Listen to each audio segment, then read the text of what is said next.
د ماشومانو نه د مشقت اخیستو په ضد د نړیوالې ورځې په موقع د الخدمت بې اسرې ماشومانو مرکزونو د زده کوونکو لپاره د یو ورځني تفریحي سفر تنظیم کړی دی.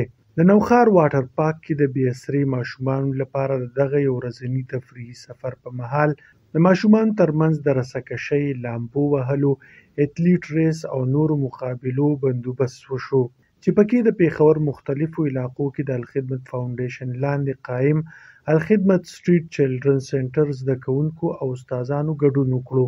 د ادارې صوبایي سینیر ایجوکیشن منیجر وحید الله او نورو په دې موقع د دوی د مرکزونو بنیادي مقصد د معاشي مجبورو د لاسه د سکولونو نه بهر لکونو ماشومانو د تعلیم اړخ ته مایلول او هغوی د ټولنې ګټور وګړي جوړول دي. मुआशरे के लिए भी हमारा एक पैगाम है कि इन बच्चों को बाकायदा स्कूल में एडमिट कराएं। उनके वालिदैन के लिए हमारा ये पैगाम है। हुकूमती वक्त से मुतालिबा है कि इन बच्चों के लिए कोई ख़ास स्पेशल प्लानिंग बनाए और इन बच्चों को बाकायदा स्कूलिंग का हिस्सा बनाए ताकि ये बच्चे कल मुआशरे का और इस मुल्क का कीमती असासा साबित हो जाए।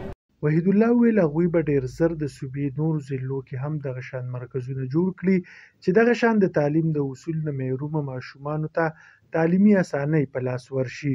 حضرت یوسف، وایس اف پېښور، پېښور.